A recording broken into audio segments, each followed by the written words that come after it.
মাঝে মধ্যে কী করব সেটি বুঝে উঠতে না পেরে চলে যাই আমি ফিগার পেইন্টিংয়ে। জানি না কেন কোনো কিছু মাথায় না আসলে ফিগার পেইন্টিং করতে শুরু করে দিই। আমি পিন্টারেস্ট থেকে কিছু ছবি আগেই নামিয়ে রাখি, সেখান থেকে সিলেক্ট করে যে কোনো একটি করে ফেলি। আজ ভেবেছিলাম একটি ফিগার পেইন্টিং করব, সিঙ্গেল ফিমেল ফিগার পেইন্টিং করব, কিন্তু তারপর করতে গিয়ে মনে হলো যে একটু সময় বেশি লাগবে আর আমার হাতে সময়টা একটু কমই ছিল।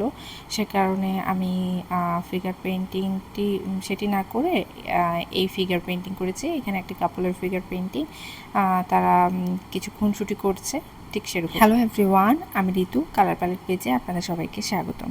চলুন তাহলে এবার পেইন্টিংটি শুরু করে ফেলি। এখানে আমি বলতে গেলে আমি ব্যাকগ্রাউন্ডের কাজ আগে করে নিয়েছি। এখানে ব্যাকগ্রাউন্ডটি আমি খয়েরি কালার করেছি, একটু লাইট খয়েরি যেটা সেটা করেছি। তারপর আমি স্কিন কালার ব্যবহার করে নিয়েছি। স্কিন কালার কাজ হয়ে গেলে ছেলেটির পাঞ্জাবিটির কাজ আমি করেছি। এখানে আমি আকাশি রং ব্যবহার করেছি এবং কলারে এবং হাতার যে ফোল্ডটা রয়েছে ডার্ক নীল রেখেছি। তারপরে আমি চলে যাচ্ছি মেয়েটির শাড়ির দিকে। মেয়েটির ব্লাউজটি আমি হালকা আকাশি অর্থাৎ আকাশি কালারটুকুই রেখেছি, আর শাড়িটি রেখেছি হচ্ছে কমলা রঙের।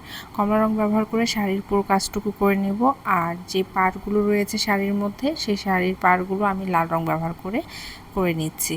তো এখানে যেটি হয়েছে সেটি হচ্ছে আমি তো ফুল ফিগার করি নাই, হাফ ফিগার করেছি। হাফ ফিগার করার কারণে শাড়ির পাড়গুলো উপরের যে অংশগুলো রয়েছে সেটুকু আমার এখানে যে থিমটি রয়েছে সেখানে হচ্ছে ছেলেটি মেয়েটির শাড়ির আঁচলটি ধরে রয়েছে বা একটু ধরে টান দিচ্ছে এরকম টাইপের।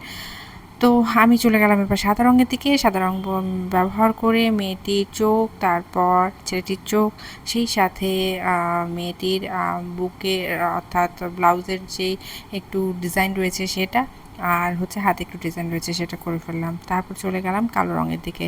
কালো রং ব্যবহার করে আমি ফুল পেইন্টিংটির যে বর্ডার লাইনটুকু রয়েছে সেটুকু করে ফেলেছি। এখন ফিগার পেইন্টিংয়ের মধ্যে যেখানে যেখানে কালো রং ব্যবহার প্রয়োজন সেখানে করেছি, অর্থাৎ চুল, চোখ, নাক, মুখ, তারপর হচ্ছে পাঞ্জাবির ভাঁজ, শাড়ির ভাঁজ, এভাবে আমি পুরো কাজটি করে নেব। প্রথমে ছেলের কাজটুকু করে নিয়েছি, দেন মেয়ের কাজটুকু করছি। এখানে মেয়েটির হাত, তারপর চোখ, নাক, মুখ করে নিয়েছি। এখন পর্যন্ত মেয়েটির চোখের মণি দেয়নি, তাই একটু কেমন যেন লাগছে দেখতে। যাই হোক, সেটুকু আমি করে ফেলবো খুব তাড়াতাড়ি। এই যে অলমোস্ট করে ফেললাম। আর এখন কাজটি করার পর ব্যাকগ্রাউন্ডটি খুবই ফাঁকা লাগছে, মনে হচ্ছে যে কিছু প্রয়োজন ব্যাকগ্রাউন্ডে। সেক্ষেত্রে আমি ব্যাকগ্রাউন্ডে স্কিনের যে কালারটুকু আমি ব্যবহার করেছিলাম সেই কালারটুকু এখানে আমি ব্যবহার করেছি। ব্যবহার করে আমি ব্যাকগ্রাউন্ডের উপরের যে পার্টটুকু সেটুকু করে নিয়েছি। তারপর চলে যাচ্ছি সাদা রঙের দিকে। সাদা রং ব্যবহার করে আমি একটু বর্ডার লাইনের মতন করে নিলাম, তারপর লম্বা লম্বা দাগ কেটে নিয়েছি। তারপর নিচেও সেম প্রসেসে আমি আরেকটি বর্ডার লাইন করে নিয়েছি, কিন্তু নিচেরটা একটু চিকন করেছি আর উপরটা একটু মোটা করেছি।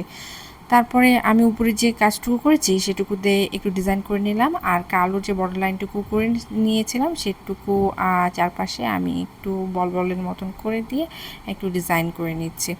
তো এভাবে দেখা গেছে যে আমি কাজগুলো আস্তে আস্তে ধীরে ধীরে শেষ করছি। আবার আমি সেম কালার ব্যবহার করে একটু ঢেউ ঢেউয়ের মতন ডিজাইন করে নিচ্ছি, আর এভাবে আমি মাঝখানের যে অংশটুকু সেটুকু করে নিয়েছি। তারপর সবার শেষের অংশটুকু আমি লম্বা লম্বাভাবে করে দাগ কেটে নিয়েছি। এখন আমি একটু কালো রং ব্যবহার করছি। কালো রং ব্যবহার করে ব্যাকগ্রাউন্ডটি একটু বর্ডার লাইনের মতন করে দিয়ে নিচ্ছি চারপাশে, যাতে একটু ফুটে ওঠে বা দেখতে ভালো লাগে, মানে একেবারে একঘেয়েমি যাতে না লাগে, সে কারণে আমি কালো রংটু ব্যবহার করেছি।